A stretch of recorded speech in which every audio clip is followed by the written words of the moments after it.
Just started the stream.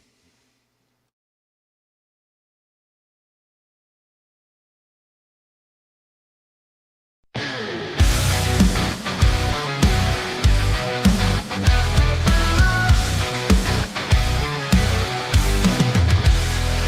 the shadows he walks with a truth to unveil, speaking raw wisdom through the storm and wisdom. Through the storm and wisdom. Through the storm and silence, breaking the ruts. No sugarcoating, no softening the blow. Had to say it, no holding back.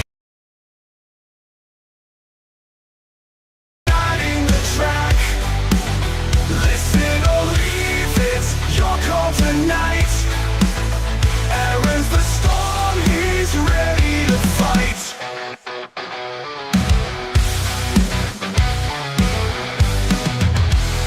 Voices echo in darkness where honesty dwells. Aaron drops knowledge, casting his spells. Feelings are fading, lost in the fray. If you can't handle it, step out of the way. It's a bitter pill, but he's done being nice. Had to say it, no holding back. Words like fire, igniting the track. Listen or leave it, your call tonight. Aaron's the storm, he's ready to fight.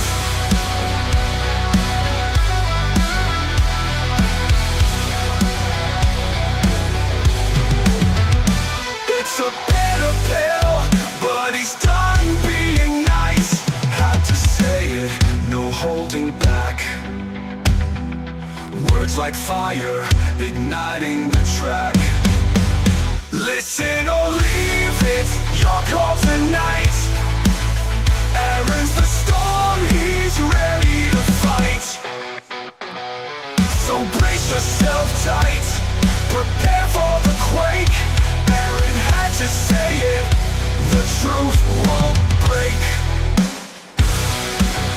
Yeah, the truth won't break.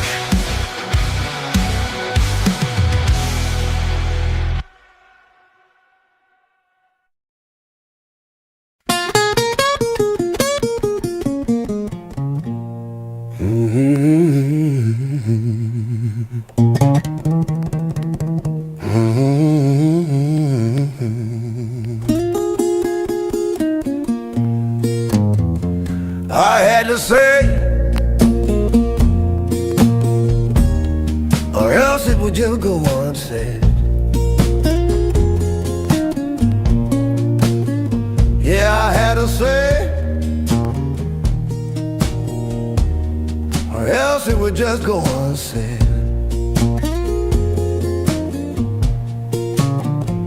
If you didn't get it from me, you'd hear it from some new man instead. I may cuss and yell, but I know what I say is right. You know what, I will fucking yell, but I know what I say is right. So long as the world be fucking shit up, I'ma yell into this mic. Left or right, don't matter, I will call you on your shit. I said left or right, don't fucking matter, I will call you on your shit. If you're the side that fucking up, the gorilla's gonna deal with it. Yeah, I had to say it, or else it would go unsaid. Yeah, I had to fucking say it, or else it would just go unsaid. If you didn't hear it yelled at the top of my lungs, you got fed a crock of shit instead.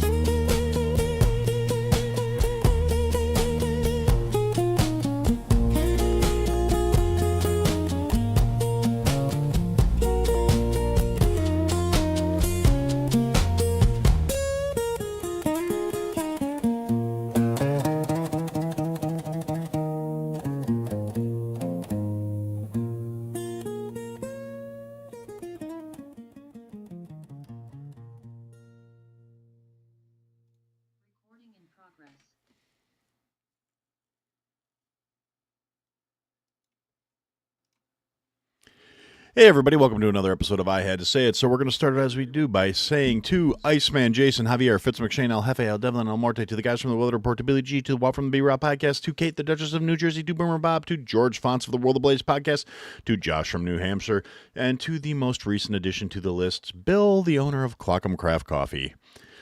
I would like to say thank you very much for all your continued support. It means the world to me, and as this list keeps growing, just remember, if it ever gets to the point where I can't do that every morning or every night or every day before I start the episode, depending on how the cards fall, you will all still be my favorites and you're special in my heart. You're smarter, you're kinder, you're prettier, and you're better dancers than the average person. And you probably smell real nice too. All right, so I got that shit out of my system. Let's get into the affairs of the day.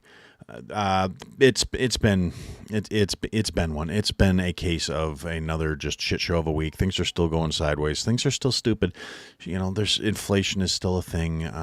The world's not changing. The fucking big thing that the initial thing I'm thinking about here, and I have my bullet points as always. One of the things that happened here is once again they have been going back and forth about the extending the tax credits. The enhanced tax credits for the ACA, which, according to the Democrats, since the Republicans didn't want to cooperate and re-extend the tax credits for another 3 years, the world's going to come to an end. The sky's going to fall. The fucking, meteorites are going to come down. Dogs and cats are going to live together. It's going to be mass hysteria. It's just going to be a nightmare. You know, millions and millions of Americans will lose their coverage because all of a sudden they're not going to be able to afford their benefits because the Republicans are refusing to extend these enhanced tax credits. Now, I took umbrage with this, and I've been talking a lot of shit on X to multiple people in the political sphere about it. I mean, obviously, they're not going to read it. They don't run their own X accounts. That's all fucking...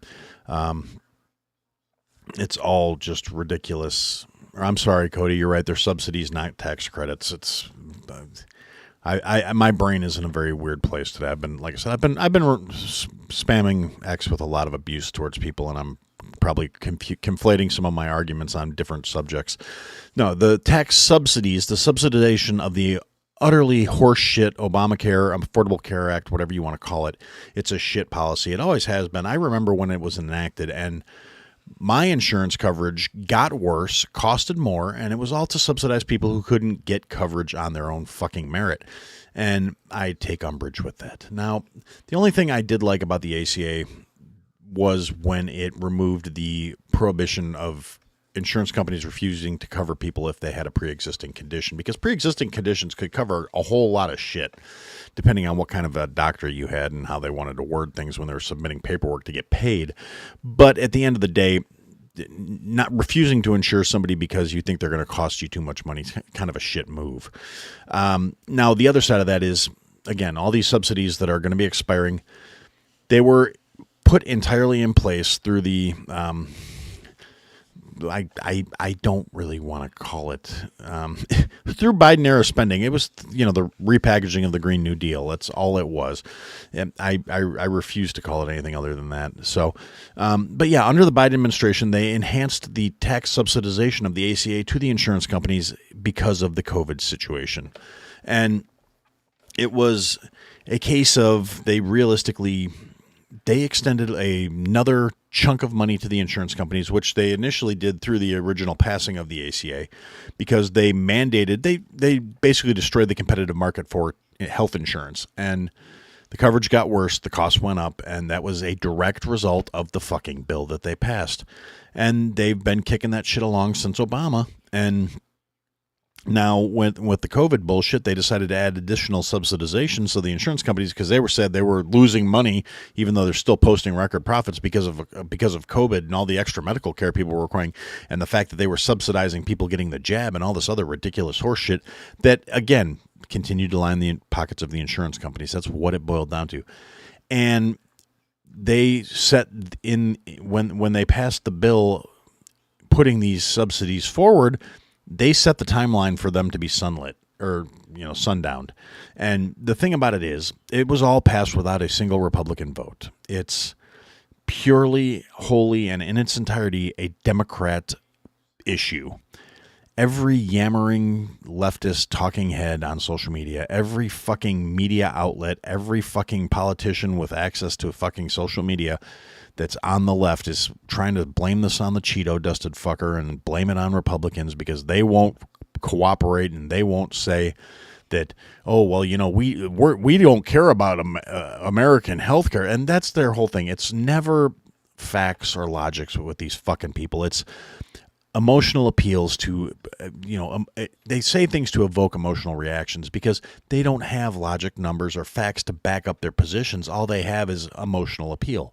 And it goes across the board. That's how they treat literally fucking everything.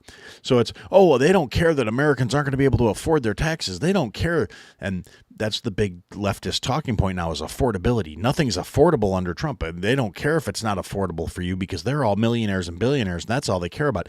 So again, they're going back to this classist, divisionist bullshit because that's literally all they have. They don't have successful policy they can point to. They don't have accomplishments they can lean into to say this is why you should be supporting and listening to us. All they have is petty jealousy and division, and that's literally their entire fucking platform. Well, people that have more than you are going to have more than you if you don't let us have our way. Well, you know what? Fuck you, you commie shit-stained twat waffles. None of you deserve to be in the positions to be lecturing people about these things. You're all fucking pieces of shit. And they're trying to lay the blame squarely on the other party. Now, one of the things they won't tell you about this is the Republicans did put forward basically a 1-year extension of these subsidizations. That's a hard one to say. That would have extended the coverage for another year, and the Democrats shot it down. Fucking Timu Obama, Hakeem Jeffries said it was a non-starter and made public statements to that effect. Then these same bunch of assholes who refused to even come to the table when there was an offer on it came forward and had put their own proposition forward with a 3-year time frame on it. Chuckles Schumer and fucking Hakeem Jeffries came forward and said, well, here's our proposition. And then they made a huge stink about how the Republicans weren't willing to negotiate with them and the Republicans weren't willing to come to the table. But the problem is the Democrats negotiate a lot like a toddler does. They say what they want, then they jam their fingers in their ears and say, I'm not listening to you when you tell them they can't have it. And then they throw a tantrum. And then they tell you you're the bad guy and you're the reason things don't work and that you're a meanie head and you're a stupid face because you don't want to give them what they want. And you don't want to negotiate because you won't just give them everything they're fucking demanding because they don't understand that negotiation means neither side comes away happy. That's kind of how compromise works. But these dumb fucks seem to think that negotiation means we keep screaming until you give us what we fucking want. And that is their entire fucking platform. And it's pathetic. And the fact that it's, from leadership on down, it's no wonder the purple-haired pronoun land whales all think that that's how you get results, by throwing tantrums and acting like fucking children. Because realistically, that's what their leadership does. That's all they have when they come in the fucking gate. It's pathetic. It's weak-minded. It's just a sad state of affairs. So I don't really understand why we as a society are so confused why the young people are acting this way. When you look at the fucking people they consider their leaders, it's exactly what they do, just on a slightly different fucking scale. So that's my thoughts on the first issue, and I'm going to pause and breathe for a second here. And then we're going to go to the next thing I want to talk about, which would be a case of, this kind of ties into some of the leftist inability to cope, inability to process emotions, feelings, and frustrations. Because if you haven't been paying attention, there's been a marked rise in violence out of the left recently. And unfortunately, regrettably, sadly, there was another shooting this past weekend here in the States at Brown University in Rhode Island. And immediately, every leftist retard out there starts the same narrative to keep, oh my God, this is shooting number XYZ in the United States, and guns are the biggest killer of children in America, and we need common sense gun regulation. Okay, first off, I don't have a lot of patience for any of these people that are, oh, well, we need to take the guns. We need to take the guns. Brown University is a 145-acre, I believe, campus, gun-free zone. You can't have a gun there. It's against the rules. You cannot carry a gun there legally. You will be kicked off the campus and suspended or ejected from the school if you're a student and they find out you have a gun on the campus. It's a gun-free zone. Them's the rules. Rhode Island is a state with massive gun control regulations already put in place. And I'm saying this as somebody who lives in fucking Illinois. Rhode Island has red flag laws. Rhode Island has an A+ rating from the Giffords Gun Grabbing Institute. There's not another law they could have put in place shy of literally disarming the entire population of everything that would have had any impact on this situation. Those are the things they don't tell you when they're trying to make these emotional pleas to, oh, we have to disarm. Think of the children. Oh, my God, people should be able to go to school without being traumatized. And one of the people, some girl that was in the classroom that got shot up, was apparently a survivor of Sandy Hook, too. So now this is her second mass shooting she's been affected by. Or actually, I don't think she was even actually in the classroom, but she was on the campus, and this campus was locked down, and it was triggering for her to be involved in another fucking shooting. And, oh, my God, why are we neglecting our poor country's children and not just taking the guns away from fucking everybody? And there's a lot of things to refute that. There's a lot of arguments behind that. And it's a case of, A, it's unrealistic. In the United States, under today's standards, we have something like 4 billion guns in this country. I mean, it's a ridiculous amount of firearms in terms of thinking you're going to go around seizing them. And yeah, some of them are in massive collections. Some of them are basically armories. But just, mom and pop John Q, I think the average is 1.2 firearms per person in the country or something like that. I mean, it's like I said, it's some absolutely ridiculous number. Actually, I was speaking hyperbolically. If I'm going to be honest about it, intellectual honesty is an important thing. I think it's something to the tunes of like 475 million firearms or something like that in the country, in a population of 300 million people, which is why people go, oh my God, guns are a problem in America. And so we get these leftist retards making appeals to the fact that, well, if we take the guns away from the good people, the bad people won't be able to get them, and then everyone will be safe and shiny and happy and sunshine and rainbows and unicorn farts and everything will be wonderful because nobody will have guns and no bad things ever happen in places where there's no guns. Unless you look at, all of human fucking history up to and prior to the invention of the firearm and prior to the discovery of black powder, prior to the discovery of the smoothbore musket, people have found ways to kill people since there were fucking people. The only thing that changes is the mechanics of it. And there are retards out there that will argue that that's why we need to ban guns, because when guns are banned, then bad people won't be able to get them, so they'll have to kill people slower, which I don't know how you think. But in my mind, if I'm going to get killed, I'd rather it was quick. I don't want to get killed slowly by some motherfucker with a sharpened rock or a fucking jawbone of an ass. There's a reference for all you good Christian people. At the end of the day, I just want to, if I have to get killed by somebody looking to do me harm, I don't want to suffer. Then that's just, that's just the way my brain works. I don't want to get killed, period. But I mean, shit happens, life goes on. But on the other hand, I also don't want to die a victim. And like I said, the proliferation of firearms in this country makes, seizing guns completely unrealistic. The fact that they say, oh, well, if we mandate to gun buybacks, you have to take it. No, it's never going to fucking happen. You're never going to get all of them. And people are still going to be able to manufacture them. People are still going to be creative enough to make things.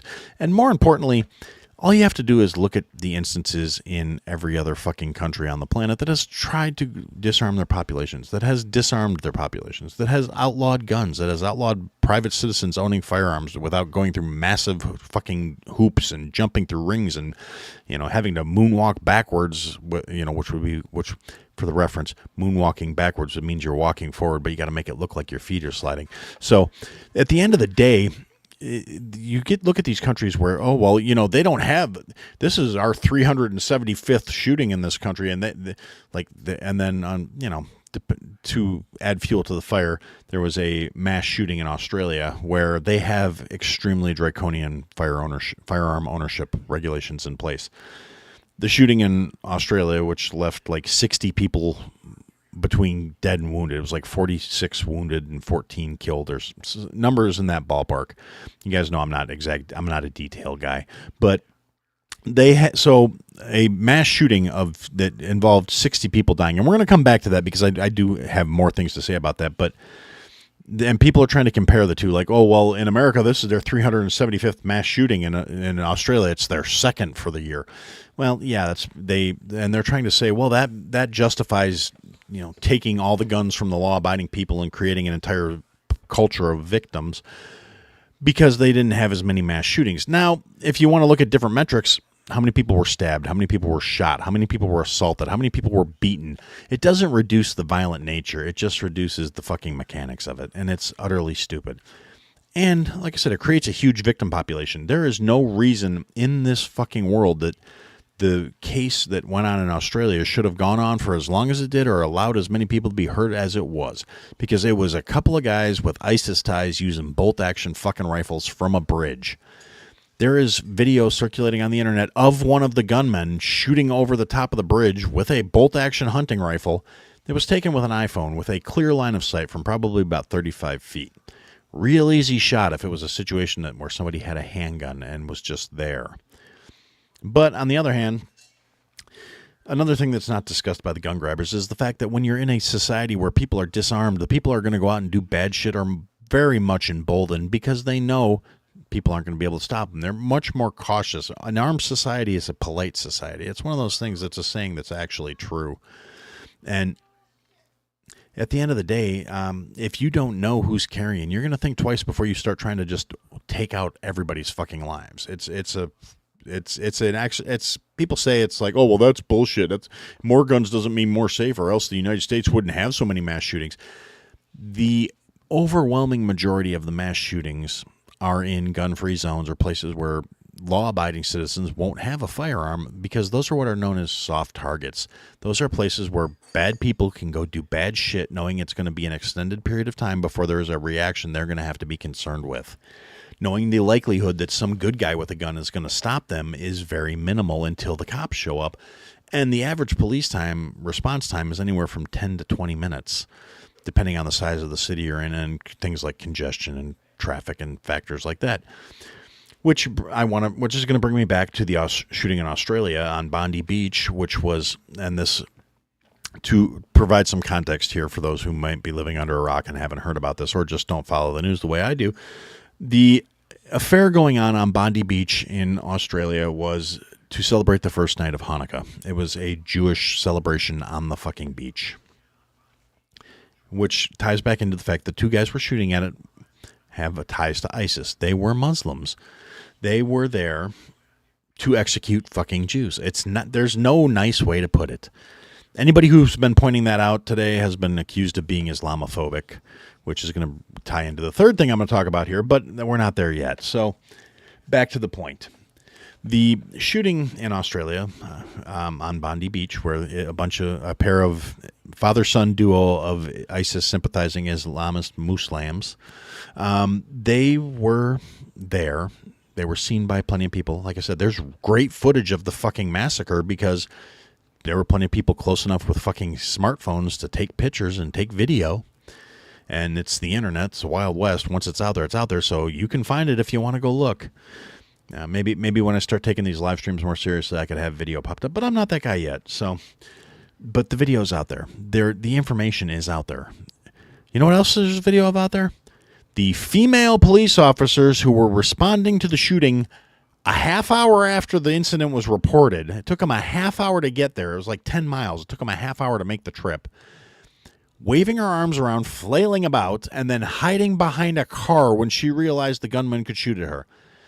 So, failure of policing, again, due to people that have no business being responding to a violent incident because they're barely armed themselves, and apparently, they've got DEI in Australia too because they hired somebody whose first instinct during the case of an active shooter was to hide behind a fucking car. And then they're going to try and blame the guns for the violence. They're not going to blame a militant religion that is literally focused on genocide of one sect and subjugation or domination over the rest. So it's a case of, convert or die with these people. And if you say that or you point it out or anything else, you're Islamophobic and you will be labeled as such. And it's a problem. But yeah, so that happened, and all the gun-grabbing assholes are sitting there trying to say, "Well, imagine how much worse it would be if they had an AR." again, going purely off of statistics, if they had an AR and access to a semi-automatic rifle, not even an automatic rifle, semi-automatic rifle, the death tolls in mass shootings where semi-automatic rifles were used as the primary weapon were actually significantly lower than they were in the case of the shooting in Australia. So the argument's invalid beyond anything, again, as an emotional appeal and a plea to, give up your rights, your freedoms, and your safeties in the name of trusting the government to make sure you will receive those things. But, when you're in a shooting situation, seconds count and the cops are minutes away in a good scenario. So that's one reason why I will never get on board with this. Oh, just turn in your guns to save the kids. No, the kids would be better off with me having a gun. Fuck you very much. But it's just, like I said, it's ridiculous. And the people keep coming up and saying, oh, well, look at this statistic, look at that statistic. And we've got people from all over the country weighing in on their 2 pennies, and people from all over the planet kicking in to say, oh, well, America has this obsession with blah, blah, blah. And I keep seeing all these social media yammering idiots that are not based in the United States. I don't know what's going on with the X algorithm, but all it's been feeding me lately is liberal garbage. I usually try to keep it pretty balanced by interacting with positive stuff or negative stuff from both sides. But right now, it's literally nothing but liberal trash. And I don't like that. It bothers me. I worked very hard to sculpt my algorithm into something that was fairly well-rounded, and instead I get this horse shit. But it's a case of they keep putting up all these ridiculously skewed statistics while ignoring significant information in every one of these instances. Ignoring the fact that Rhode Island is already a red flag state. Ignoring the fact that the person, from what I can tell, one of the primary targets of the shooting, and again, I'm not talking about the girl who survived Sandy Hook and happened to be going to Brown now, who was, again, I'm not sure I don't think she was actually in the classroom. She was just on the campus when it happened, and she had to put up with the lockdown, if I recall correctly. Not that, because she wasn't, a target specifically, but one of the people who was actually killed in the shooting at Brown, because I believe as of time of recording it was 3 dead and 14 wounded, I think. But one of the people who looked like, from what I could tell, one of the primary targets was actually a young lady who was the VP of the campus chapter of the Young Republicans. So it kind of looks like this was a targeted attack against either conservative-leaning individuals or, and this is where, tinfoil hat territory comes into play, the teacher who was the instructor in this class, and what the class was about was an economist, not economist, what the fuck? I'm starting to talk like Jamingo.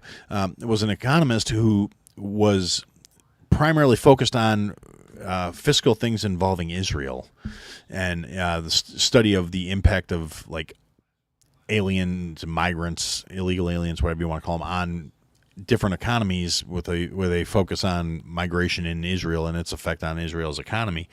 So, it could have been an anti-Semitic attack that happened to clip a conservative that was in the class. It could be targeting a conservative and everybody in the class was collateral damage, and the fact that they were in a class tied to Israel's funding could be or study of Israel's economy could be a huge coincidence. It could be a red herring. It could be a deliberate a little misdirection. At the end of the day,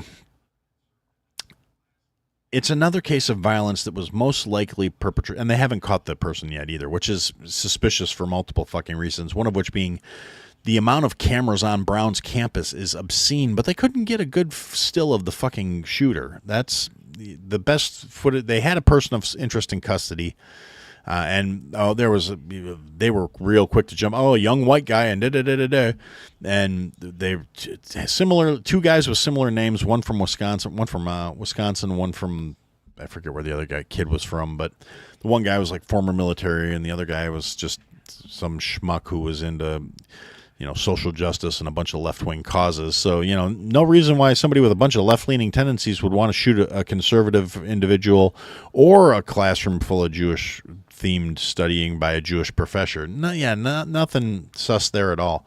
But whoever the person of custody, now the military, the ex-army guy that had the same name was verified to not be there. But the kid with that was the person of interest has been released, and that's not the person they're looking for anymore.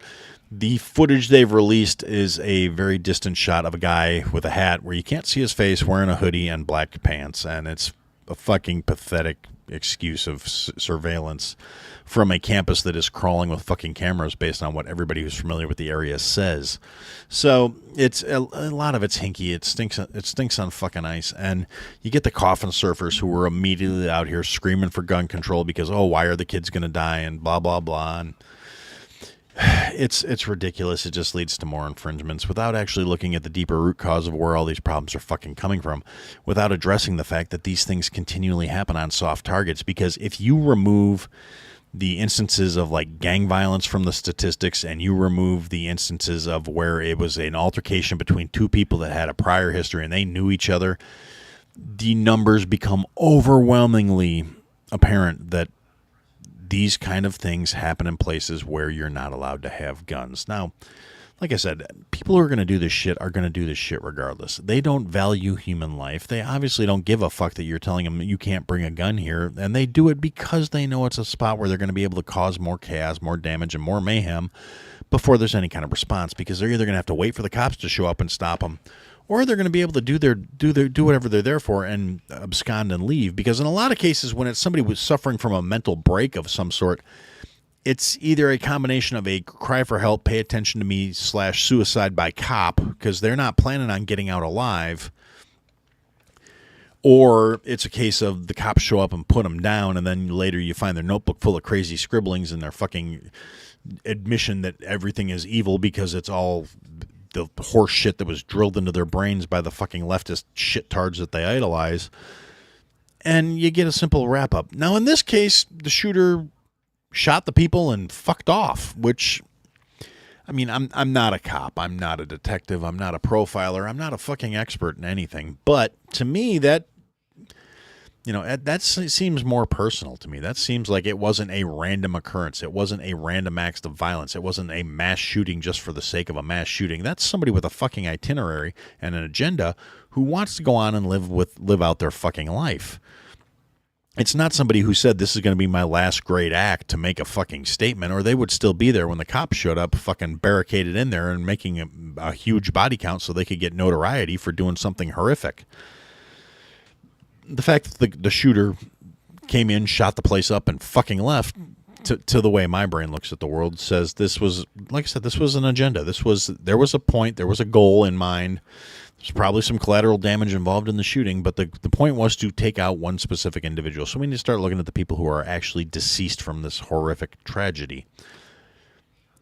Doesn't mean we need to disarm the entire population. If anything, it should reiterate that more people should be fucking carrying. So you can't get 14 or 15 people shot in one instance, where you get 2 or 3 shots off and people that are armed and trained and have practiced and conditioned for these things, because it's not as simple as just going out, buying a gun and carrying it in your fucking pocket. If you don't train how to use with it, if you don't, and I'm guilty of this, I don't do this nearly the way I should. You're not used to firing under stress. You don't know how you're going to react until you're in that situation. And furthermore, if you don't train your body to react a certain way to gunshots being around, to doing things with adrenaline in your system, it can do all kinds of shit. Adrenaline can make your hand shake. It can make you jerk. It can make you miss. That's why there's training regimens to help mitigate some of that stuff.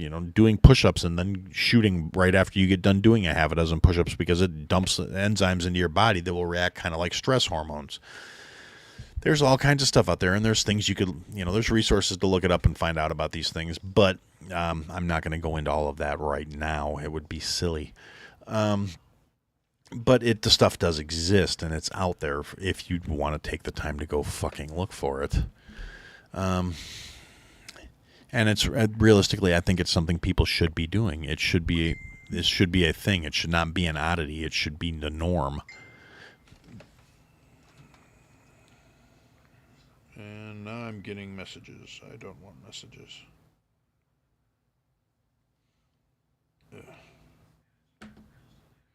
Great podcasting here, but I saw one of the messages is from Ken, so... Oh, no, that's an old message. I already answered that, I think. No, I didn't. I forgot to hit send. My bad, Ken. I apologize, sir. I'm a schmuck. Anyway, well, I allowed that to derail my thoughts.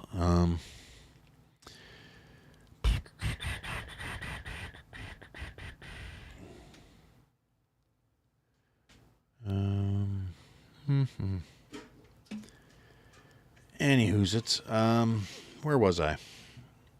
Oh yeah, so shooting at Brown University, tragedy, capitalized by a bunch of coffin surfing ghouls and parasitic leftists who use it to push their narratives.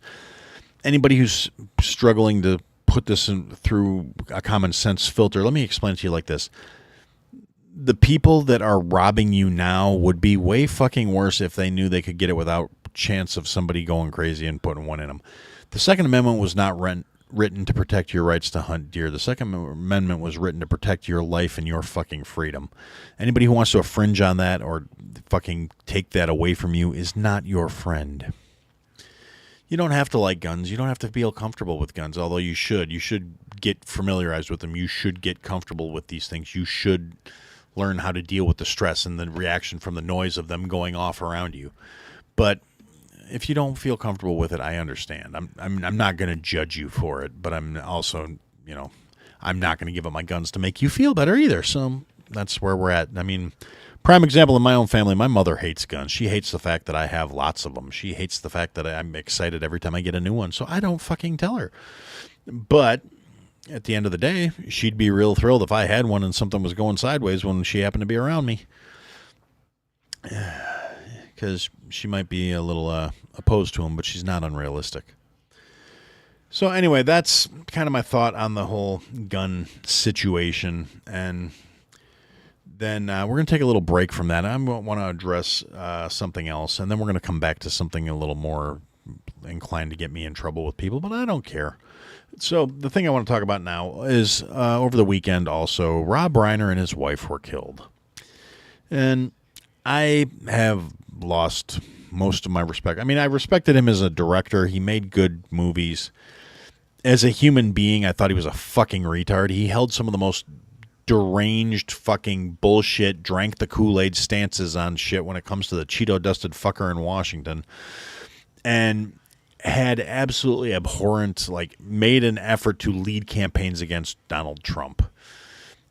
Was a huge supporter of Russiagate, was a huge, massive just voice of what a piece of shit he thought Trump was, and anybody who supported Trump was a piece of shit. I mean, he was not a bastion of understanding or moderation or anything else when it came to his political views. Still made good movies. That's the thing. For me, I can separate the art from the artist. That's why I can enjoy a lot more things than some people can, because I can look at something and go, yeah, that guy's a piece of shit, but I still like his work.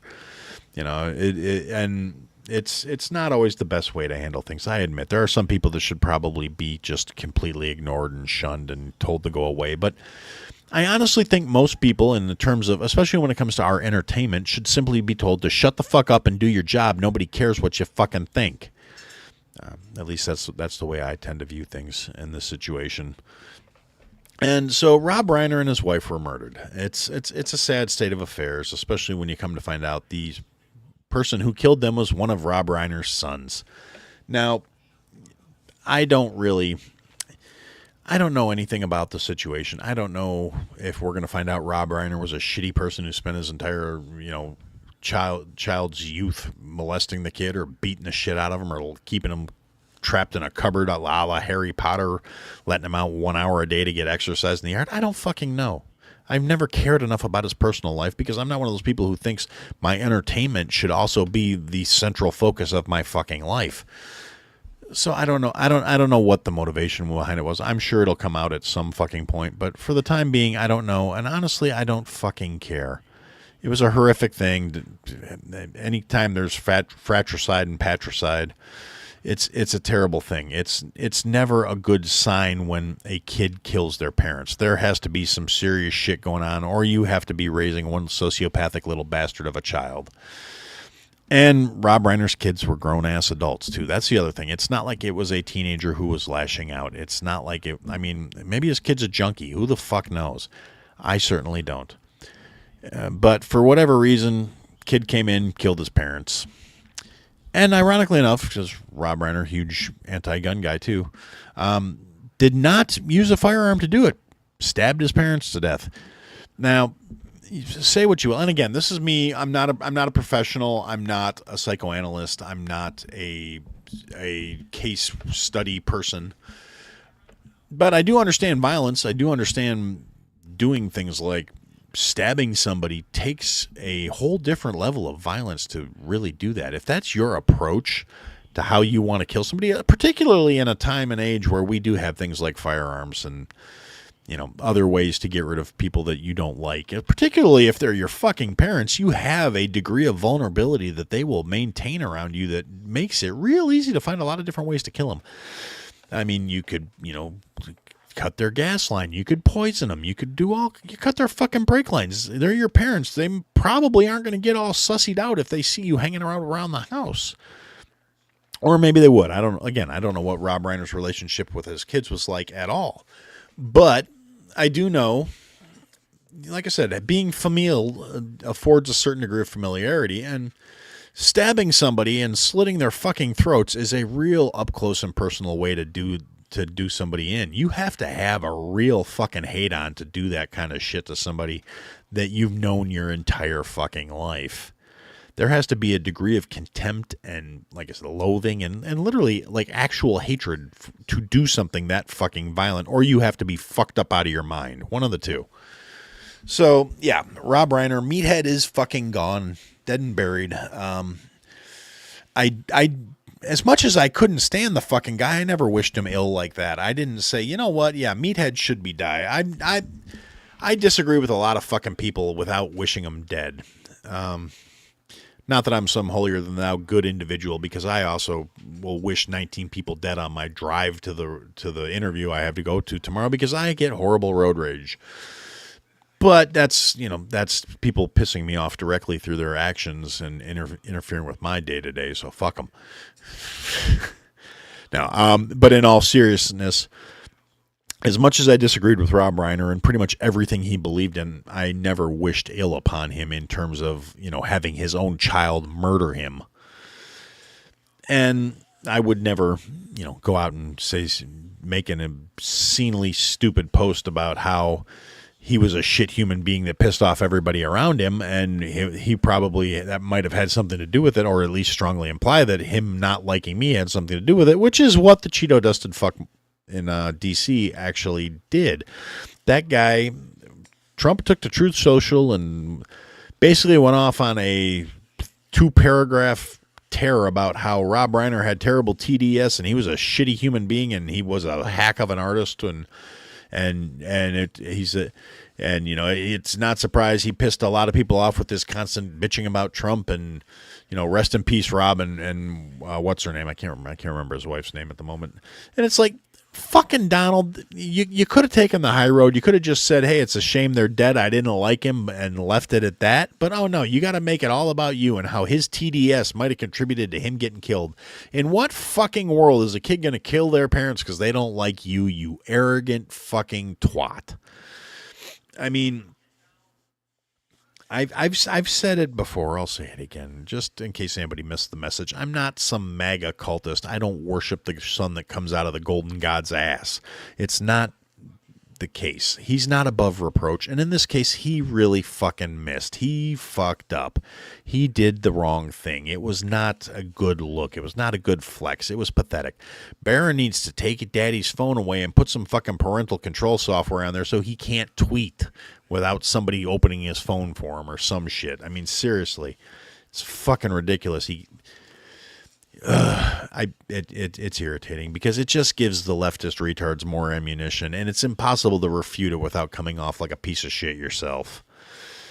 It's pathetic. I hate a lot of fucking people, and I at least have enough sense not to, publicly dance on their fucking graves. I mean, there's a couple where, like, if Pritzker's degenerate lifestyle catches up with him and his heart fucking implodes or whatever the fuck's going on with him, I'm not going to go out there and be like, hey, you know what? Fuck him. I'm glad he's dead. I will have a private little cocktail to toast his departure and hopefully the return of sanity to Illinois. I'm not going to hold my breath. I mean, the shit system's still the shit system. But at the end of the day, am I going to go out there and act like it's a wonderful thing that the guy's fucking dead? No, I fucking hate him. I want to see him in prison. I want to see him in the poorhouse. I want to see him destitute and broken down. I'm not going to sit out there and celebrate his fucking death. I'm not going to fucking mourn it by any means, but I'm not going to fucking celebrate it. I'm not going to fucking make it all about me and then say, oh, well, rest in peace, JB. No, you fucking fat, bloated fuck muppet. You're dead. You're no longer a threat to the fucking nation. But at the end of the day, I'm not going to go out there and celebrate it. That's tacky. I may privately enjoy it and sit back and say maybe there is some karma in the universe. But again, not going to make a social media post celebrating it. Not going to record a video. I'm not going to be like, yeah, this all happened because he was trying to, have me audited every fucking year by the Illinois State Department of Revenue because I keep calling him a fuck muppet on social media. And on the podcast I have with my tens of loyal listeners, I'm sure JB knows I'm out there talking shit about him. I mean, he might. I don't know. There's algorithms out there. He's probably got some sort of keyword set up where it's like, find anybody that badmouths me. But I'm sure that's a huge fucking list, so I'd have to really work to stand out on it unless he ran the names against some sort of database of Illinois taxpayers, and that's why I keep getting fucking audited. Who knows? But, yeah, so that was, that was the diversion from the rest of the negative shit that I want to talk about.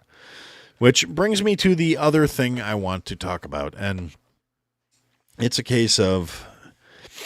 It's more shit that the fucking leftist retards are doubling down on, and it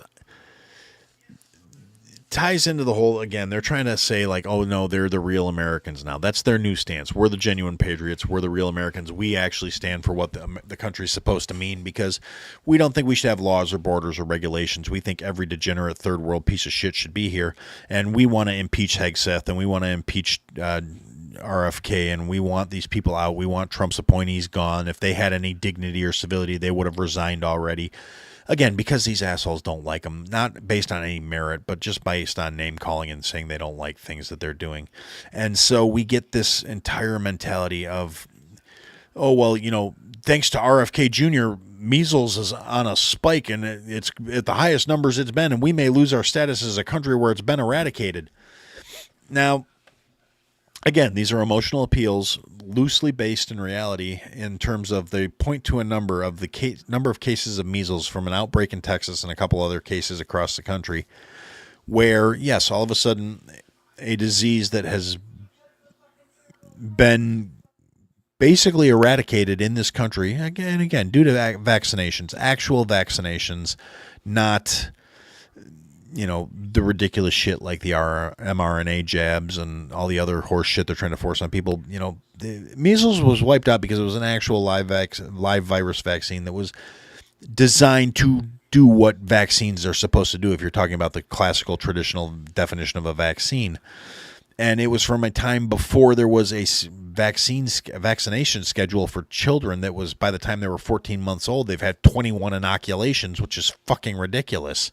So it's a case of, yes, it was eradicated. It was eradicated due to vaccines. It was eradicated due to science and technology. And the narrative is RFK is anti-science, and he's not. It's, again, that's leftist yammering talking point. Because he's not anti-science. He's not anti-vaccination in the classical sense of it. He is pro-informed consent. He believes that the risks versus the risks of not getting it should be public information. You should be able to sit down, talk with your doctor about your health care, and they should not be mandated or forced upon you by the government. I completely agree with that. I'm not anti-vax per se. I don't think all vaccines are bad. I don't think all vaccinations are bad. I've been vaccinated for all kinds of shit. I was vaccinated for measles, mumps, and rubella when I was growing up. I had to get those shots to go to school. I understand that.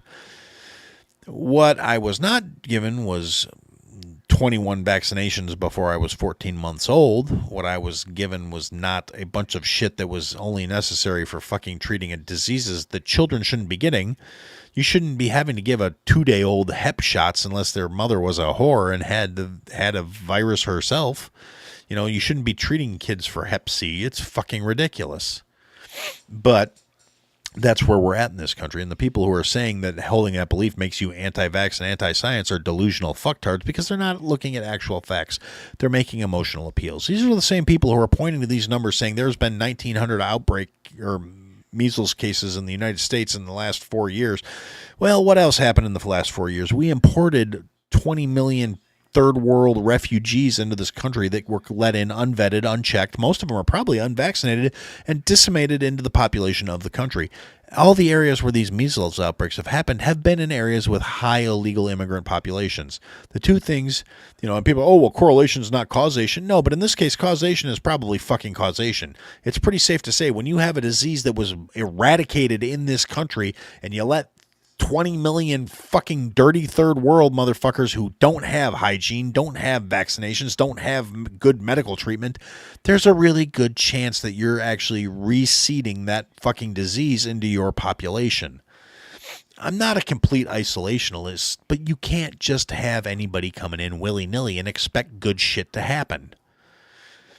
And so we have this fact coming out, and we have all the leftist retards yammering about how it's RFK's fault. Now, he's been in office less than fucking 11 months. He is not responsible for an outbreak that happened before he was appointed. He's not responsible for an outbreak that happens right now because any of the kids who are not vaccinated that are testing positive for this virus weren't vaccinated before he had anything to fucking do with this. So once again, you have the left trying to conflate shit that has fuck all to do with what they're trying to push through because they can kind of make a situation fit their narrative because their supporters are fucking retards because they were raised in the public school system by indifferent parents and fucking retard agenda pushing teachers. It's a giant just snowball effect of shit show, and it's frustrating really a lot. It's fucking retarded. It's some of the dumbest shit I've had to deal with to date. Is listening to people try and push this shit. And people are saying, oh, well, Trump's the devil because he's cutting off my benefits. Trump's the devil because he wants to get rid of the Department of Education. Trump's the devil because he's cutting off SNAP to all these states so the states don't have money to give to poor people. The only states that have had their SNAP benefits cut off were the ones that refused to turn over the data of who's receiving the benefits to verify that there's no fraud and no abuse in the system. The states that have been cut off are all Democrat states, which means they're trying to push the agenda that they're being punished for not supporting the administration. What they're being punished for is not complying with the law that was a request put forth by the USDA, who administers the food stamps program, to verify that the money's going where it's supposed to be going. As a U.S. taxpayer, if you don't want to know where your money's going, you're a fucking retard. So anybody who's got a problem with this has a problem with it based purely on they're either complicit or involved in the fraud or they're fucking retarded. There's no middle ground on that. If you think that it's just, oh, well, he's doing it just because he wants to make sure babies starve, you're a fucking retard. If you think it's Trump personally pushing this to punish a certain group of people, you're a fucking retard because there's a very simple mechanic to avoid that problem. If you are not willing to participate in that very simple and reasonable mechanic to maintain that flow of funds into your state, you're the problem, not the guy who said you have to prove you're not ripping off the American people. The person who wants to make sure they continue to receive the money without proving that they're not screwing over the taxpayers, they're the fucking problem. You're the fucking bad guy. It's not a real deep and complicated thought. It's very basic. It's very surface level. And if you don't understand that, it's because you don't have any wrinkles in the surface of your brain to snag that fucking thought from sliding off the top of your fucking cranium.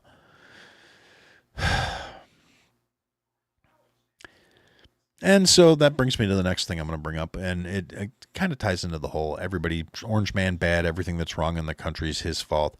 And we've got Tampon Timmy and fucking Ilhan Omar and their fraud investigation, which I alluded to last week. And Ilhan Omar is now sitting there saying that ICE and DHS are unfairly targeting the Somali community in Minnesota. And they are saying that Kristi Noem needs to resign because she's not doing her job, according to Ilhan Omar, because she's not giving proper due process to people that are already under a fucking deportation order, and they're racial profiling because her kid got pulled over by ICE and was detained and forced to prove he was a citizen. First off, the kid wasn't pulled over for being Ilhan Omar's kid. The kid was pulled over for fucking speeding. He was taking a bunch of people away from a protest that was interfering with ICE performing their duties, and was pulled over because he drove off at an excessive rate of speed, and that's why he got pulled the fuck over. And then he was forced to show paperwork to prove that he was a citizen, i.e. his fucking driver's license. And in Minnesota, that's not even valid proof of citizenship because Tim Walz signed a bill making it so easy to get a fucking driver's license. All you had to do was fucking show up. And that also contributed to voter fraud in Minnesota because they have admitted that due to the current wording of Minnesota law, all you need to prove you're a Minnesotan that's eligible to vote is to show up with a fucking driver's license. And then, like I said, you get this fucking brotherfucker Somali bitch that's only elected to Congress because they imported 80,000 fucking voters into one district, and they all voted for her because she told them Somalia is her priority. Somalia is her country, and everything she's going to do is to make sure the United States fulfills its obligations to the wonderful country of Somalia. She won't fucking go back there, She left and hasn't seen fit to go back, but it's such a wonderful fucking country that American taxpayers should be supporting it. This dumb cunt has said things like Somalis are the fabric of the United States. No, they're fucking not. Somalis are pirates and inbred retards. You can be mad if you want, but it's just the fucking facts. They do not elevate the societies they're in. They were caught stealing billions of dollars of taxpayer money. They were caught committing massive fraud and bribery and fucking all kinds of just not American values that they're reflecting in their day-to-day lives. They are having cases of beating and kidnapping women and raping them, and then their excuse is, well, they're not used to American culture yet. They haven't had a chance to properly assimilate, and they don't know that beating, kidnapping, and raping women is wrong. They don't understand that fucking little girls is a bad thing, and it's not okay. And then these assholes want to try and talk down to you for saying, hey, you can't do that shit. And say it's not their fault they don't know how to behave in civilized society. And we have to accommodate them, and otherwise we're bad people. And the only thing I've really taken away from all this nonsense that's going on is the whole fact that the primary arsenal the left has seems to be losing a lot of its fucking impact. People aren't worried about getting called phobic or racist or any of this other shit anymore because they've said it to the point where it's lost all fucking meaning. And that brings me to the last thing I want to talk about because it's a thing that came up today, and this one I actually want to pull up and see if I can find the proper fucking, I want to get the quote right. It was Tommy Tuberville, the guy, the representative from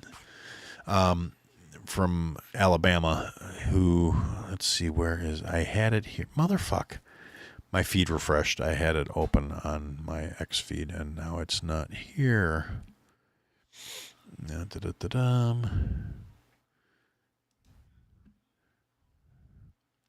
Sorry, I know this is riveting podcasting. All right, Tommy Tuberville made a social media post. Islam is not a religion, it's a cult. Islamists aren't here to assimilate, they're here to conquer. Stop worrying about offending the pearl clutchers. We've got to send them home now, or we'll become the United Caliphate of America. It's nothing I haven't basically already said. It's a case of, he's not wrong. People that are here to force their beliefs upon the citizens of this country, to try and enforce Sharia law, to try and tell us that we have to live according to their values or else we're not, doing proper by them. People that will say I have to live according to their values because that's the one true faith or whatever their fucking bullshit reasoning behind it is, don't align with American thoughts, values, or beliefs. If that's how you want to live your life, if you want to live your life according to Sharia law, if you want to live your life according to Islamic values, and you think everybody around you should be living according to those same values, your ideals are contrary to the American ideals of life.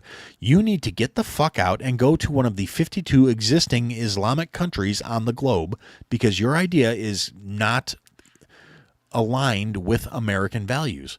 And the people who are sitting here saying, well, you can't say that because it's Islamophobic. No, it's not. Saying an ideal that mandates everyone around it must adhere to it is contrary to American values and beliefs, is the truth. Anybody who tells you differently is not your friend. They are lying to you and they have an agenda, or they're the weak-minded fucking smooth-brained retards that created this situation in the first place. They have a degree of suicidal empathy that will end this country if we allow it. Now, on the upside, as Tommy Tuberville said, it doesn't, those words don't carry the same weight that they did once upon a time. They don't have the pull that they should. When you have people that are out there screaming that you're Islamophobic because you point out that the guys who just committed a religiously motivated attack on Jewish people were Islamic, you're not Islamophobic at that point because you're not functioning under an irrational fear. You are operating based on a very rational reaction to actual actions of other fucking people. And anybody who wants to say, oh, well, you're Islamophobic because you're pointing out things that they're doing and saying how it's not acceptable with your culture, your beliefs, and your way of life, that makes you the bad person.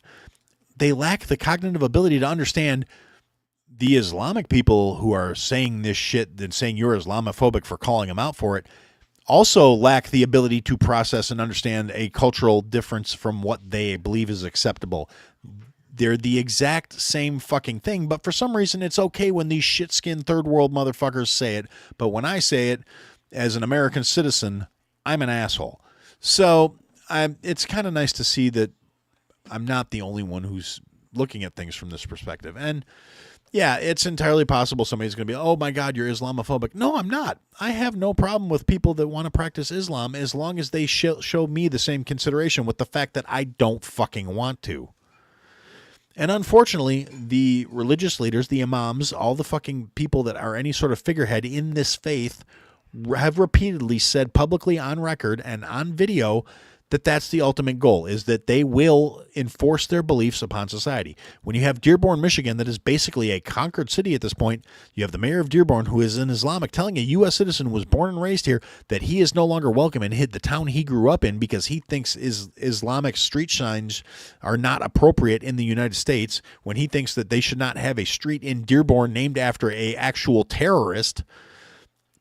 No, forcing your ideals and your beliefs upon another country is not what this country was founded upon. It is not acceptable according to the American values and the American way of life. And anybody who says differently is a fucking piece of shit. They are un-American and they don't deserve to have a say. I don't care if it's John Q on the street telling me that I'm a piece of shit for not wanting somebody else to dictate how I live my life, or if it's some fucking elected piece of shit in D.C.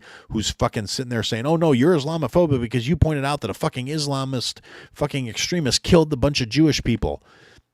And they're, oh well, Islamophobia is as bad as anti-Semitism. I'm not a big fan of anti-Semites either. I don't give a fuck. You want to pray to who you want to pray to. I don't fucking care until the point where you start saying other people have to live according to your values. You know why I don't have nearly the same problem I have with Muslims that I have with Jews? Because I've never had a Jew tell me I can't eat bacon because he can't. That's what it boils down to. I've never once had a Jewish person tell me that since they can't have a slice of ham on Sunday, I'm not allowed to eat a pig. Whereas you have Muslim motherfuckers out there every day marching and protesting in front of synagogues and in front of fucking stores in Texas that sell barbecue. These are not the good guys. You're not going to convince me otherwise, because they're the ones actively trying to tell people that weren't raised in their faith that they have to live according to it. Fuck them, fuck you, fuck their child molesting fucking pedophile prophet, fuck the goat fucking practitioners, and fuck anybody who thinks differently. I don't care. And that's that. Now I guess we're going to get to the Aaron Cook segment of the show.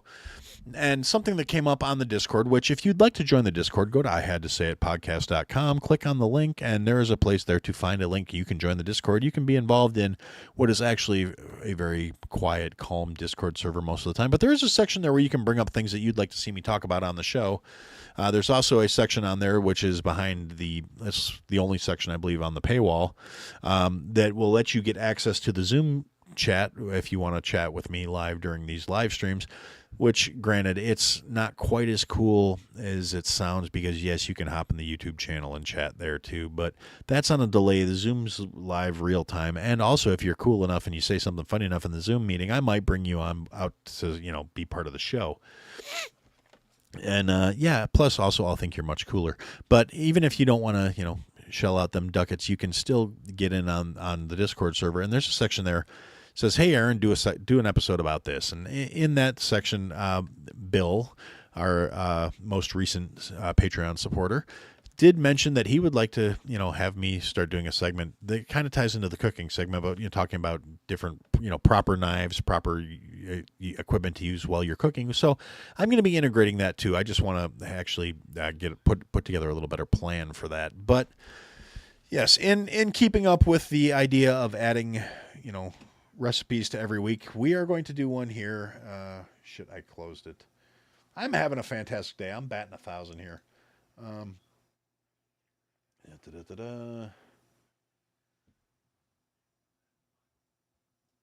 Sorry, I don't have my glasses on.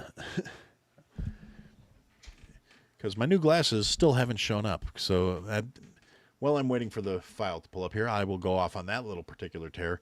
If anybody's ever been curious, I hate the United States Postal Service. I know that may rub certain people the wrong way because, we got to have the post office. Otherwise, how would people get their letters? Because Lord knows FedEx, UPS, and email aren't a fucking thing these days. So the government should be holding a monopoly on coast-to-coast communication via letter. But the thing is, I've reached a point. This has happened the last 3 packages I've had sent to me via USPS where and maybe it's because of the shit hub in Chicago. Maybe it's because it's just a general bureaucracy that has a lot of cogs in it that probably needs some fucking grease. And I'm not saying they're all bad. I'm sure there's good people out there that work for the post office. I can think of one particular that springs to mind right away that I'm sure does a wonderful job while he's at work. But my personal experience with the United States Postal Service is the last 3 packages I've ordered from small businesses to have delivered to my house have been delayed by significant amounts, have been rerouted. One was completely fucking lost to the point where I actually contacted the seller and said, "Look, man, if you didn't send that insured, I'm not going to push the issue. I'm not going to tell you to send me my shit. I'm going to tell you the post office lost my fucking package and you need to contact them because they're giving me the fucking runaround." And the guy was very much, well, if we can't get this straightened out, I'll take care of it. But I sent it insured, but so, they'll have to pay me for it, but blah, blah, blah. And it's a pain in the ass. I was like, you know what? Don't worry about it. And then, after a month and a half, my package finally fucking showed up because apparently it just fell off a conveyor belt somewhere and nobody bothered to pick the fucking thing up off the ground. And, so that has happened. And then also now my glasses, which were supposed to be here before the end of November, we're going on the fucking 15th of December. They're still not here. When I ordered them, it said shipping would be 7 to 10 business days, which would have put them due to be at my house by the 24th at the latest. So yeah, we're now 3.5 weeks, 4 weeks late.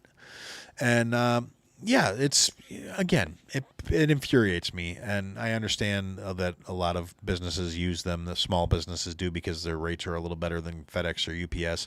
But if I'm paying for the fucking shipping, which I am, and pretty much everything I buy, because unless I spend a certain money with some vendors, they don't do free shipping, and unless I, manage to work some sort of angle or get some sort of fucking coupon, shipping is always tagged onto the price. And I understand they're trying to keep the price low by using the USPS, but if I'm paying for the fucking shipping, please, for the love of fuck, put a UPS or a FedEx option on there, because if I see you have USPS as your only option for purchasing anything, with a couple of very real exceptions because they're small businesses where I know the fucking owner, I'm not buying anything from you anymore.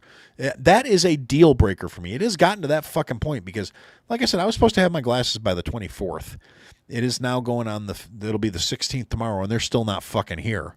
The tracking numbers showed that it went from Ohio to southern Illinois, and then it said it was in the distribution center near Chicago where most of my packages get lost out of. And then the very next day, the tracking number was updated to say it was back in fucking Ohio. Then it said delayed longer than expected, and it sat in Ohio until fucking yesterday. And then I got an update at 6 o'clock on a Sunday night saying my package was now back in Bedford, which is southern fucking Illinois. And literally, the shipping place that the glasses were shipped from is a 5.5 hour drive from my house if I were to go directly and just go pick the fucking things up. There is no reason on God's green earth it should take a month and a half for my fucking glasses to get from where they are manufactured to my fucking home. None. I don't care. 2 days processing at each stop. It still shouldn't take more than 10 fucking days because there's only 3 stops between the fucking place they picked the package up and here. It's utterly fucking ridiculous. And they can't do this shit right. And motherfuckers think the government should be more involved in their lives. They are fucking retarded. Yeah, the people that can't get a package 97 fucking miles in 2 days should be running my fucking health care. Are you fucking retarded? But I digress. So the recipe we're going to do this week, just whack my microphone into my own face, is one that I actually put on the Discord a couple of years ago because I talked about it in an episode, and then I posted the recipe for people to see it. The recipe's still on the Discord. I'm going to actually, I have to update the recipe page on the web page. I'm behind on that, and that's my own fault because I've been having to deal with other shit. My computer crashed. I'm operating on a different computer right now. I had to get everything ready so I could have a show ready to start. It was a big pain in the ass, but that's, those are Aaron problems. Those aren't you guys' problems. But anyway, so the recipe that I have not put on the webpage yet from last week and the recipe that's going on this week we're going to do armadillo eggs, which is something I make that I like. It's fun. It's a fun little thing. It's really more of a summer thing unless you're one of the people like me or like my buddy Jason from Horrible Designs who believes that grilling is a year-round sport, and if you can't dust the snow off your grill and do some cooking, you're a bitch. So here's the recipe. This makes 12 servings. An armadillo egg is a jalapeno popper stuffed with a mixture of ground beef, ground pork, shredded cheese, cream cheese, and then spices and stuff. And then, so here we go. We're gonna go through the recipe. This recipe is, again, 12 armadillo eggs, which is 6 servings because most people can eat 2, right? So start out with 12 jalapenos. They have to be good sized, about 3.5 inches. You want them to be a good size. You're going to have 8 ounces of pork sausage, 4 ounces of ground beef. So you get a total of 12 ounces of meat, right? So if you do the math, that's 1 ounce of meat per armadillo egg, approximately. Now, if you want to double that, you actually can. It will affect the cooking time a little bit, but it will give you a bigger armadillo egg with more meat on it, which makes it, you can get away with having probably 1 for a serving instead of 2. But the way I was doing it, you do 2 because that just, I like jalapeno poppers. So anyway, so then you take a 8-ounce block of cream cheese and 8 ounces of shredded cheddar jack or plain cheddar or Mexican 4 cheese blend, whatever your choice of shredded cheese is. Now, something that you want to consider if you're not going to get a block of cheese and shred it yourself, you want to take a look at your shredded cheese if you buy pre-shredded cheese, and you'll notice there's like a fine white powder on most of them. You don't notice it on the mozzarella, but it's there, I promise you. You pick it up and take it out of the bag. It's kind of like a cornstarch, or it's usually a modified food starch. They list it as an anti-clumping agent that they coat the cheese with, so you don't get a big ball of cheese from your cheese getting pressed back into its natural shape, and from moisture getting in the bag and making the cheese stick together and get lumpy. It's in all of your pre-shredded cheeses. It's not going to hurt you. It's nothing dangerous or toxic or any of that shit. It does impact the way certain things are cooked. So if I tell you to do something with shredded cheese, my first suggestion is always to shred it yourself. Get a shredder attachment for your mixer, or get a hand shredder if you're not doing a huge amount of it. It's really never that big a deal, and you usually wind up saving a couple of bucks if you're buying a significant amount of it at any given time.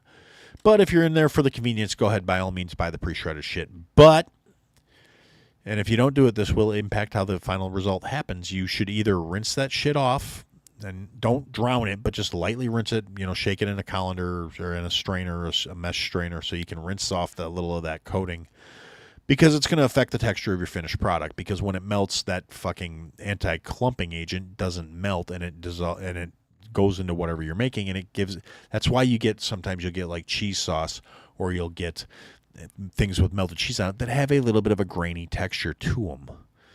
And it's not always super noticeable, but to me it's noticeable. But yeah, and you'll probably notice that, and you'll be like, I don't know why my homemade cheese sauces always comes out kind of grainy. Well, it's because you're using store-bought shredded cheese. So there's a cooking tip for you on top of the recipe.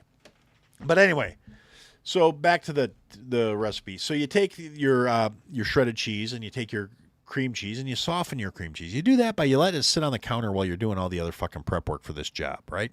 You take the cheese out of the fridge, set it on the counter, go do the other shit. And I always say this, and some people will talk shit about it. Put some gloves on if you're gonna be handling the jalapenos, especially if you're not fucking used to them. Capsaicin is a bitch. You will do something stupid. You will rub your eye. You will fucking rub your junk. You'll go to the bathroom without washing your hands, and you're gonna wind up having to pay the price. I actually had a prep cook years ago that worked for me that I had him dicing like 10 pounds of jalapenos, and I told him to put gloves on. He didn't listen.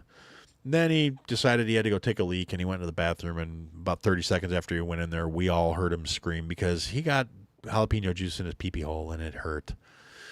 A little unpleasant, but it's a very learning thing. But anyway, so you're going to take your cream cheese. You're going to take your jalapenos. You're going to take your pork. You're going to take your beef. The first thing you're going to do, you're going to cut the end with the stem off of your jalapenos, right? The top end, the not pointy part. You're going to take that off. You're going to take either a spoon or a butter knife, and you're going to go in there, and you're going to slide around the inside of the meat of that to cut the little white membranes that connect the seeds, and you're going to take the seeds out of the jalapenos, and you're going to set them off to the side, right?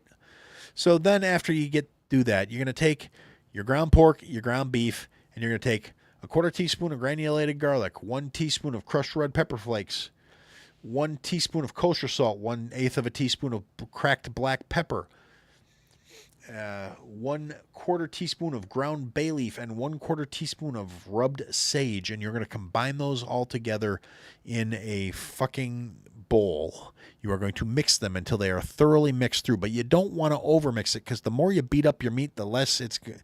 I mean, you want to make sure it's all mixed and evenly distributed, but you don't want it to be all like mushy, and the heat from your hands is going to make the fat in the meat start to render out of the fucking meat, and it's going to get all slimy and sticky and gross. You don't want that, because it's going to make it real unpleasant to work with. So after you mix your meat and your fucking seasoning together, you take that bowl, you pop it back in the fridge so it gets a chance to set a little bit, right? Then you're going to take your fucking jalapenos, and you're going to set them off to the side. You're going to take your cream cheese, your cottage cheese, and then you are going to take another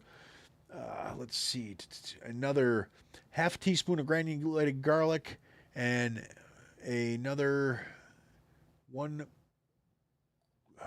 Again, I'm sorry, I don't have my glasses on. These numbers are small. And another 1/4 teaspoon of granulated garlic. Oh wait, I already said that. 1/4 teaspoon of granulated garlic, and another 1/4 teaspoon of crushed red pepper flakes, and you are going to mix them in with your cheese mix, and you mix your shredded cheese, your softened cream cheese, and your spices. You're going to take those, and you are going to spoon them into your jalapeno peppers, right? And you want them stuffed to the point where it starts to come out of the top, and you should have enough cream cheese mixture here, because you got a pound of cheese. You should be able to get roughly like 1.25 ounces into each one of these jalapenos, give or take. It should be enough to fill them. Then what you're going to do is you're going to take your jalapenos, once they've been filled, you're going to pop them back into the fridge for about 5 to 10 minutes just to get them to set up a little bit. Then after the stuff has had time to set, you're going to take your cottage cheese, you're going to take your cream cheese stuffed jalapenos, and you're going to take your ground beef mixture, and you're going to get them out of the fridge, and you're going to go back to your counter, right? You're going to take the meat mixture, you're going to portion it out to where you can coat the jalapenos, right? Now, like I said, it's going to be about 1 ounce of meat per jalapeno at this current ratio. So what you're going to do with that is you're going to smooth it and put it so it's even thickness all around the jalapeno, right? Then you have your 24 strips of thick cut bacon. I think I said that when I was reading off the ingredients, but I might have screwed up. So anyway, you got 24 strips of thick cut bacon. You're going to take the thick cut bacon and you're going to take 2 strips per popper and wrap it around the jalapeno, right? So now you've got this thing that's going to look kind of like an egg. It's hence the name armadillo eggs, right? And then traditionally, you're going to smoke these things, right? So you take them, you line them up on a pan, you put them back in the fridge. And I know there's a lot of in and out of the fridge here. It's not only a food safety thing, but it helps set everything so it's going to hold its shape. This is actually kind of important, but it's not a deal breaker. But the food safety issue is more of a thing. You don't want the temperature to get abused to the point where you're starting to enter unsafe ranges for time and temperature abuse. So anyway, arrange them on a pan, pop them back in the oven 10 to 15 minutes just so they set. So the fats in the meat tighten up and it holds its shape real nice. And then while you're doing that, you go preheat your smoker. You preheat it to 300 degrees, right? You don't want to do a high fast temperature because you want the heat to permeate everything and you don't want it to cook where the outside cooks too fast and the inside's not cooked enough where your cheese isn't melted and gooey and delicious. So 300 degrees. You cook them to an internal temperature with a thermometer. You got to verify this shit to 165 degrees so it's safe for consumption. You can really pull them off at 160, but the internal, because they're going to carry over, cook for another 5 to 10 minutes. But you want them to sit a little bit before you eat them, which will allow them to carry over to finish cooking, and also it will allow the meat to kind of reabsorb the juices into it so it doesn't do the dry crumbly shit. But 300 degrees, internal temperature of 165. If you're using most modern smokers and you're not using a charcoal one, have a temperature probe on it. Otherwise, go out, spend the $12, get a fucking temperature probe or a probe thermometer and set it in there in the one right in the middle of the fucking pan because that's probably going to be the one. Unless you know your smoker better than I do, if there's a cooler spot, you put it in the one that's at the coolest spot in the fucking smoker. And at 300 degrees, takes about an hour. 55 minutes to an hour and 5 minutes, give or take. Again, conditions vary, things change. You know, cooking it's an art, not a science. Baking is a science. That's a whole other conversation. So 55 to 65 minutes. And they should hit 165 at that point. So about 50 minutes, 45 to 50 minutes after you put them on the grill, you're going to go out, take a little bit of barbecue sauce. You want to thin it down with a little beef stock or a little water or a little beer or a little liquor or a little bourbon. The medium of your choice. So it's a little thinner than a standard barbecue sauce. Not a lot thinner, just a little thinner. You want it to be very spreadable. And you're going to go out there with a basting brush and you're going to brush barbecue sauce on all of these armadillo eggs so they get a nice crust on them. It's going to glaze, it's going to crust over, and that's kind of what's going to set it off and make it a very delicious treat. And now when I do it, I like to use either cherry wood or pecan wood. That's purely a preference thing. Now, and I was asked, and I added this to the instructions after testing it out here at home, to add air fryer instructions to the recipe. So I did. And it's kind of the same thing. You're going to have to do batches because I don't think most air fryers will fit a dozen of these fuckers in it at one time. I have a big air fryer. I don't have a double compartment air fryer, but I have a pretty good sized air fryer. It's like a 7-quart air fryer. And I could only do 8 at a time. So anyway, armadillo eggs, 400 degrees, 15 minutes. Turn the eggs, cook them for an additional 7 minutes. Brush them when you turn them. This kind of goes against the whole, you don't want to cook them hot and fast, but air fryers are different than fucking smoking them. So, but still, when they're done, you're going to have to let them sit for a few minutes just to make sure they're carried over and cooked. But yeah, so that's the recipe this week. It's good. You'll like it, I think. I hope you enjoy it. Something else to think about with the recipe stuff. Recently, I have been talking back and forth, and Kate has been encouraging me, and a couple of you guys have spoken up saying I should be doing cooking videos. I, over the course of the weekend, filmed 2 videos. They're not stellar.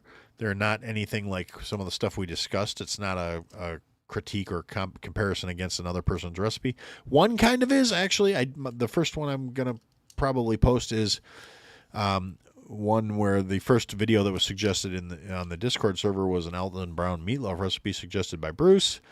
Bruce didn't like Alton Brown's recipe, so I did a meatloaf, and hopefully Bruce likes my recipe. If not, he's welcome to his opinions. It's just know that you're wrong, Bruce. But I will be posting that to the socials once I get done with it. One thing I have figured out is I suck at video editing. I kind of knew that from the video guest spot episode that I lost when my computer crashed last week. I don't think I actually told you guys that. Yeah, my computer shit the bed last week right after I finished recording the live stream and uploading the episode for last week. I was trying to upload the video guest spot that I recorded with JD the Bot Guy, it was a great conversation. I really enjoyed the dude. And then my hard drive shit out, and I could not I've not been able to recover it. I spent 5 hours editing this video because A, we talked for a really long time, and B, I'm not very good at video editing yet, so it took me forever to get it done. And then when I tried to upload it to YouTube, my hard drive shit out, and I have been unable to recover any data off the hard drive. It's like the computer can see the hard drive, but nothing I've been able to do has been able to make it readable. So if anybody's got any brilliant ideas on how to address that, I've tried running it through a Linux shell. I've tried running it as a slave drive on a Windows PC. Nothing will open the actual data. It sees the partitions. It sees the drive. It won't read them. It's fucked. So if anybody knows how to fix that, let me know. I would appreciate it because I'd really love to get that episode out. But for now, we're calling it the Lost episode because JD, being a really decent stand-up guy, said, hey, you didn't recover it. Let's do it again. And spent another Friday night sitting around bullshitting with my big dumb self. And it was a lot of fun. And that will be edited and dropped by this Friday. And hopefully I'll get the shorts out this week too. The one is definitely going to go out on YouTube and Instagram and all the other stuff once I get it chopped and cleaned up and do voiceovers on it, because the audio I recorded while I was doing it is not anything you guys need to hear because it's garbage. Plus, it's a 35-minute video that is going to be cropped down into like a 2-minute video, so it's going to be sped up. And so obviously the stuff I was saying while I was doing it will not sound like anything you'll be able to understand if you hear it at speed. So yeah, I still have a lot of work to get these done, but they will be coming. The other one may actually just stay on the Discord for people that are on the Discord to see it, because it was realistically, I did it before I did the meatloaf video because I just wanted to test the setup and look at angles and shit. So it's a very slapdash recipe that I threw together so you guys can check it out and see what you think. But anyway, so now we're at the end of the show. We're going to do like I usually do and open it up to the chat for comments. If anybody's got anything they want to hear thoughts on real quick, I'm going to give you guys about a minute to respond. And then I need to get this buttoned up. This may actually not come out on Tuesday until Tuesday afternoon, just because I got a job interview in the morning and I can't stay up all night editing. So, all right, guys, chat, go.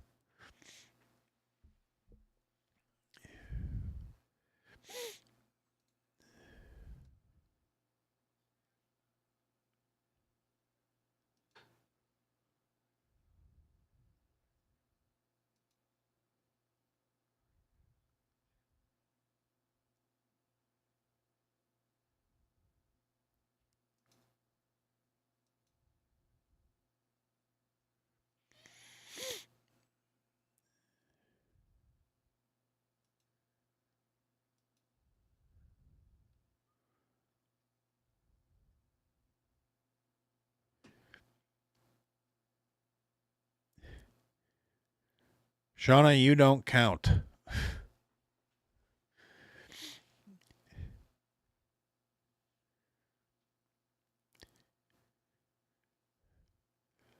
All right, so nobody's got anything to say in the chat. I'm guessing that my East Coast people are watching the football games. And Ken, you can you got my attention before I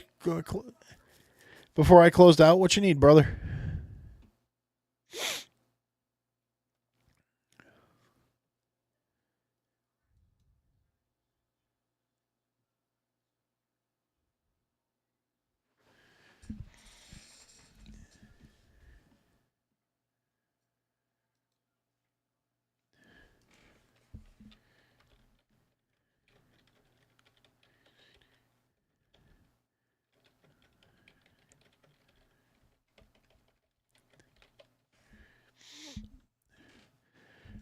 Yeah, no, Ken, definitely. We just got to get something scheduled, man. I am very much on board with that. I would love to sit down and we'll talk music.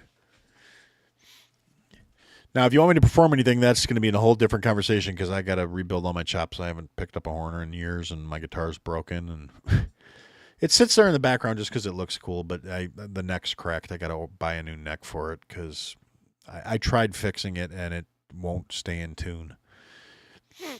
It'd be a wonderful break in a bullshit world. I'll give you that. I could use it, and we could live stream it or not. I mean that could be a fun one. Your choice. Oh yeah, for sure. I mean, you know how to get a hold of me. Hell, you got my address. All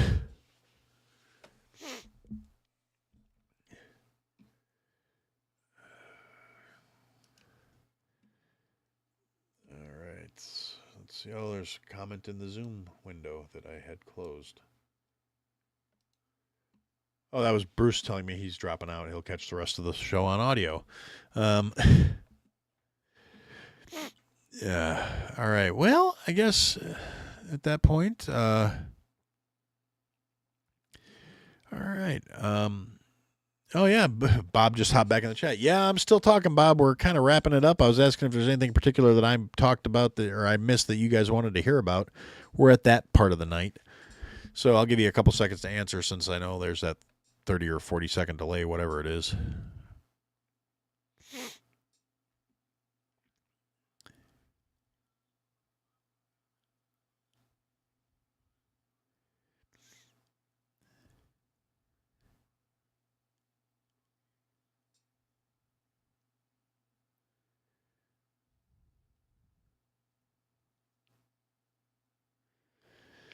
Oh, thanks, Ken. I appreciate it, man. Yeah, like I said, I've anticipated getting a couple text messages tomorrow morning like, dude, where's the episode? What the hell? No episode? Because it's already 9 o'clock, and if I got to get up at 6:30 so I can be on the road by 7:45. So, first time shaving my junk. Okay, you asked for it, Bob. You sick bastard. The first time I shaved my junk, nobody bothered to tell me you kind of want to use the clippers. So it got a little complicated and wound up nicking my sack, and that's really not something you want to do because then every time you start sweating, your fucking balls burn. It's not a fun experience. I don't recommend it for anybody. So yes, that's my experience.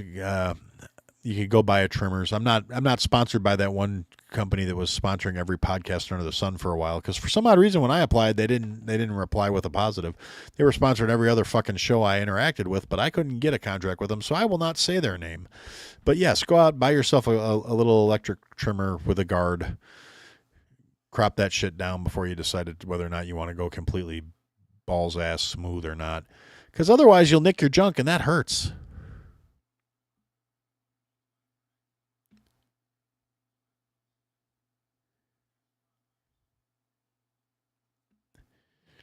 Yes, conditioner is also important. You don't want itchy stubbly pubes. They hurt. Thank you for bringing the show to a level of class that it very rarely achieves on its own, Bob. I appreciate you. But if that's all we got from the peanut gallery, I'm going to stick a pin in it for now and say that's what I had to say.